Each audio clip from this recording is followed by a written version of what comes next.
কিন্তু সমস্যাটা হয়ে গেছে জেনারেল জাহাঙ্গীর সাহেবকে নিয়ে, যিনি স্বরাষ্ট্র উপদেষ্টা।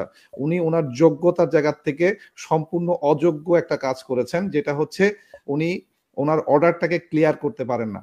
ওনার অর্ডারটা কি, ওনার ব্যর্থতা আজকের থেকে না, ওনার ব্যর্থতা আছে অনেক পূর্বের থেকেই। উনি একজন ব্যর্থ ব্যক্তি, কিন্তু ওনার ব্যর্থতাটাকে ঢাকতে যে উনি এটাকে চাপাই দিচ্ছেন সেনাবাহিনীর উপরে, সম্পূর্ণভাবে ভিন্ন। সেনাবাহিনী এখানে কোনোভাবে স্বার্থ এখানে নিহিত কোনো কাজ করে সেনাবাহিনীর সাথে সরকারের মুখোমুখি দাঁড় করা দিয়ে যাচ্ছে, যাতে দেশ একটা আনস্টেবল পজিশনে চলে যায় আর কেউ একজন বেনিফিশিয়ারি হয়। আমরা বোকা হয়ে যাচ্ছি, আমাদেরকে বোকা বানানো হচ্ছে। আপনারা সতর্ক থাকবেন, এই ধরনের বোকা যেন ভবিষ্যতে আর কেউ বানাইতে না। এই মুহূর্তে অনেক ধরনের উদ্যোগ এবং মানে মানুষ কনফিউজড আছে, মানে উৎকণ্ঠার মধ্যে আছে। তারা ভাবতেছে যে কখন কি হয়ে যায়। আমি দেশবাসীকে আমার বিবেচনার থেকে যেটা বলতে চাই যে এরকম কোনো কিছু ঘটতে যাচ্ছে না। there is no possibilities of coup or anything, because এরকম একটা coup তখনই হয় যখন সরকার প্রধানের সাথে সেনাবাহিনীর দূরত্বটা অনেক বেশি থাকে এবং সেই দূরত্বের কারণে একটা মানে জোরপূর্বক ক্ষমতা দখলের সিচুয়েশন তৈরি হয়।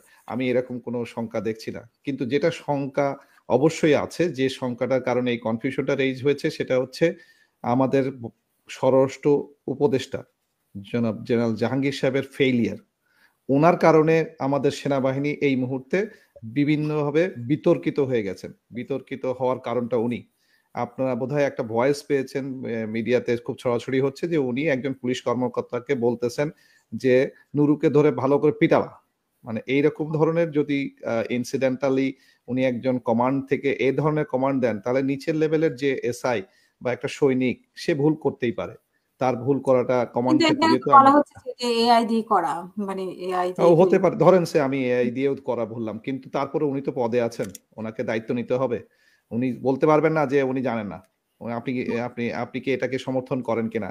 আমি ওনাকে অবশ্যই এই বিষয়ে আমি সম্পূর্ণ আজকের যে সিচুয়েশন, সারাদিনে যে টেনশন, যে সেনাপ্রধান অমুকের সাথে দেখা, আমি মনে করবো সেনাপ্রধান বরঞ্চ ভালো কাজ করতেছেন, কারণ উনি যোগাযোগটা সৃষ্টি করতেছেন। উনি যে সকল প্রধান আছেন আমাদের, যেমন আমাদের প্রধান উপদেষ্টা, বিচারপতি, প্রত্যেকের কাছে যাচ্ছেন এবং উনি ওনার অবস্থানটা তুলে ধরতেছেন যে সেনাবাহিনী এখানে কন্ট্রোভার্সিয়ালিটি যাতে না পড়ে।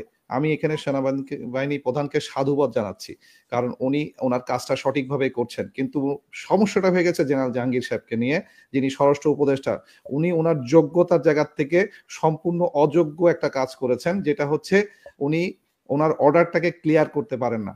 ওনার অর্ডারটা কি হবে, কাকে, মানে এখানে একজন, উনি তো একজন মানে যেভাবে হোক ভিপি নূর তো সে একটা দলীয় প্রধান, সে ছোট হোক বড় হোক, বাট সে তো একটা দলীয় প্রধান, সে দলীয় অনুষ্ঠান করবে। তার দলীয় অনুষ্ঠান করতে গেলে ডেফিনেটলি সে পুলিশকে ইনফর্ম করেই করেছে। সে এমন তো না যে সে পুলিশকে ইনফর্ম করে ওখানে যায় নাই। তো তার মানে হচ্ছে তার অবস্থান খুব পরিষ্কার ছিল, কিন্তু তার অবস্থানে হঠাৎ করে যে এই যে এক ধরনের, এবং সবচেয়ে বড় আমি যেখানে ব্যর্থতা দেখি সেখানে হচ্ছে সেনাবাহিনী ওই মারধরের মধ্যে ঢুকে যায়। সেনাবাহিনীতে লাঠি দিয়ে পিটানোকে সেনাবাহিনী ইউজ করাটা খুবই নিম্নমানের কাজ মনে করি আমি। আমি যে ওখানকার যে সকল কর্মকর্তা উপস্থিত ছিলেন, যিনি এটা কমান্ডিং অফিসার, যিনি এটা ডিউটিতে ছিলেন, ডিউটিরত অফিসার, তাদের ফেলিওরকে আমি ধরবো। এখানে সেনাবাহিনী প্রধানকে বা সেনাবাহিনীকে টানবো না আমি, এখানে তাদের একটা ফেলিওর ছিল। এই ফেলিওরটাকেই মানুষের কাছে সঠিকভাবে উপস্থাপন করতে না পারার ফলে আজকে সেনাবাহিনী প্রধান যে উদ্যোগগুলো নিয়েছেন সেইটা অরিজিনালি ব্যর্থ প্রমাণিত হয়ে যাচ্ছে। এবং সেই ব্যর্থতাটাই মানুষ বিভিন্ন গুজব গুঞ্জন ছড়িয়ে একটা কনফিউশন তৈরি করে ফেলেছে যে সরকার বোধহয় এই মুহূর্তে মানে আমাদের জেনারেল ওয়াকার স্যার উনি মানে মার্শাল ল জারি করবেন এবং ক্ষমতা নিয়ে নেবেন। আমি একদমই এই বিষয়ে একমত না। আমি সম্পূর্ণভাবে এটাকে দ্বিমত পোষণ করি। আর এক্ষেত্রে আমি মনে করি এটা সকল দায়ভার আজকে এই মুহূর্তে জেনারেল জাহাঙ্গীর সাহেবের নিজের একটা স্টেটমেন্ট দেওয়া উচিত, বিকজ উনি স্বরাষ্ট্র উপদেষ্টা। ওনাকে বলা উচিত যে উনি সরি, উনি পারেন নাই, এবং ওনার নুরুর সকল ধরনের দায়ভার ওনাকে নেওয়া উচিত। এবং এর সাথে সাথে আগামীতে উনি যে কি করবেন, কেন এই ধরনের আর কোনো ঘটনা ঘটবে না সেটা এনশিওর কিভাবে করবেন, সেটা ওনাকে সঠিকভাবে বলতে হবে। কারণ উনি পুলিশ চালাইতে সম্পূর্ণরূপে ব্যর্থ, এবং তার যদি প্রমাণ মনে করেন, তারপর সবচেয়ে বড় প্রমাণ হচ্ছে আমি গত এক সপ্তাহের মধ্যে আমার নামে উনি একটা ফলস ওয়ারেন্ট বের করেছে ডিবির থেকে, দিয়ে আমাকে চাঁদাবাজ বানানো হয়েছে, দেশ থেকে ভাগানো হয়েছে। কারণ কি, আমি দেশে থাকলে আমি দেশের এই সকল আন্দোলন বিষয়ে সঠিক তথ্য দিচ্ছি বিডিআর কমিশনকে, কারণ আমি বিডিআর কমিশনের একজন মুখ্য সাক্ষ্য, এবং সেই সাক্ষ্যর যদি উইটনেস বলেন, আমি সেখানে দায়ভার যদি হয় তাহলে এই জেনারেল জাহাঙ্গীর, যিনি বিডিআর এর কমিশনের আমাদের আর্মির পক্ষের উনি প্রধান ছিলেন, উনি কোর্ট অফ ইনকোয়ারির প্রধান ছিলেন। ওনার ব্যর্থতা আজকের থেকে না, ওনার ব্যর্থতা আছে অনেক পূর্বের থেকেই। উনি একজন ব্যর্থ ব্যক্তি, কিন্তু ওনার ব্যর্থতাটাকে ঢাকতে যে উনি এটাকে চাপাই দিচ্ছেন সেনাবাহিনীর উপরে, সম্পূর্ণভাবে ভিন্ন। সেনাবাহিনী এখানে কোনোভাবে স্বার্থ এখানে নিহিত কোনো কাজ করে নাই।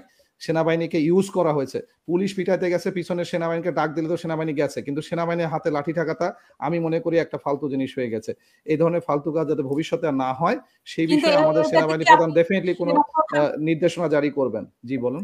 সেনাপ্রধানকে কি এ দায় এড়াতে পারে যে এই যে সেনাবাহিনীর লোকজনের হাতে লাঠি? ডেফিনেটলি এড়াইতে পারেন না, ডেফিনেটলি এড়াইতে পারেন না, কিন্তু উনি কি করবেন সেটা ডেফিনেটলি উনি জাতিকে জানাবেন।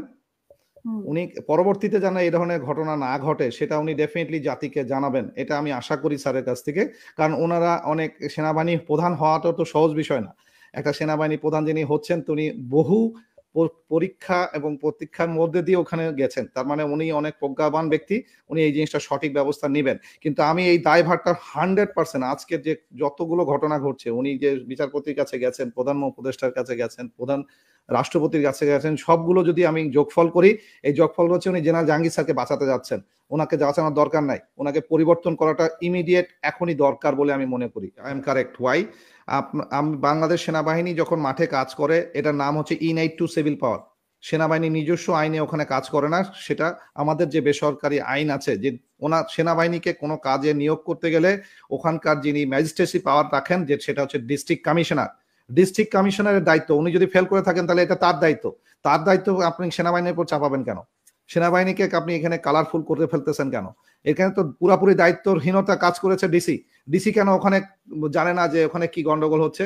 ডিসি এসপি ওখানে কি করেছিল? এসপির দায়িত্ব না যে ওখানে কতটুকু ফোর্স তার লাগবে? সে যদি ফোর্স ফেল করে তখন সে সেনাবাহিনীকে জানাবে। সেনাবাহিনীকে নিশ্চয়ই তারা জানায় নাই, নাহলে সেনাবাহিনী সময় মতো ডেফিনেটলি ওখানে উপস্থিত থাকতো। এটা সম্পূর্ণরূপে এই ইচ্ছাকৃতভাবে করা হচ্ছে। এগুলো সেনাবাহিনীকে কোশ্চেন করে সেনাবাহিনীর সাথে সরকারের মুখোমুখি দাঁড় করা দিয়ে যাচ্ছে, যাতে দেশ একটা আনস্টেবল পজিশনে চলে যায় আর কেউ একজন বেনিফিশিয়ারি হয়। আমরা বোকা হয়ে যাচ্ছি, আমাদেরকে বোকা বানানো হচ্ছে। আপনারা সতর্ক থাকবেন, এই ধরনের বোকা যেন ভবিষ্যতে আর কেউ বানাইতে না পারে। আপনার কাছে ছোট আরেকটা প্রশ্ন, আমি জানি যে আপনার ফ্লাইট কিছুক্ষণ পরে। একটা ছোট প্রশ্ন যে আমরা গতকালকে রাতে থেকেই শুনছি এবং মোটামুটি এটা নিয়ে অনেকেই কথা বলছে, গুরুত্বপূর্ণ ব্যক্তিরাও কথা বলছে যে সেনা প্রধানের সাথে প্রধান বিচারপতির দেখা হয়েছে, সাক্ষাৎ হয়েছে, কিন্তু আইন উপদেষ্টা বলছেন যে এরকম এটা গুজব বা এটা ঠিক না। কেন? মানে এটাকে ক্লিয়ার করার দায়িত্ব হচ্ছে যে সকল ব্যক্তি বক্তব্য দিচ্ছেন। যদি আইন উপদেষ্টা এটা বলে থাকেন এবং উনি মিথ্যা বলে থাকেন, তাহলে সেনাপ্রধান বলবে যখন যে হ্যাঁ আমি দেখা করেছি, তাহলেই তো প্রমাণিত হয়ে গেল। তাহলে তো আসিফ সাহেব মিথ্যা কথা বলছেন, তাহলে তার তো উপদেষ্টা থাকারই যোগ্যতা না, যে একটা স্টেটমেন্ট ঠিক মতো দিতে পারে না। যে মিথ্যা স্টেটমেন্ট দেয় তাকে তো উপদেষ্টা রাখবে কেন? প্রধান উপদেষ্টার প্রতি আমার তার অনুরোধ থাকবে, যে সকল উপদেষ্টা তার স্টেটমেন্ট দিতে পারে না, মিথ্যা কথা বলে, তাকে আমি কিভাবে জাতির নেতা হিসেবে, মানে আমি তাকে আইন উপদেষ্টা হিসেবে দেখতে চাই না। জি, অসংখ্য ধন্যবাদ আমাদের সাথে যুক্ত হওয়ার জন্য এবং আজকে প্রথম দিন যুক্ত হয়েছেন আপনি। আমি আবার শ্রোতাদের কাছে আমার দুঃখিত নিচ্ছি, যেহেতু আমি একটু বিদেশে আছি, আমার বিভিন্ন রকমের ব্যস্ততার কারণে হয়তো আমি থাকতে হলাম। ভবিষ্যতে আবার আসবো ইনশাল্লাহ। সবাইকে অনেক ধন্যবাদ। বাংলাদেশের মানুষ সুখে থাকুক, শান্তিতে থাকুক, এই আশা করি। ধন্যবাদ।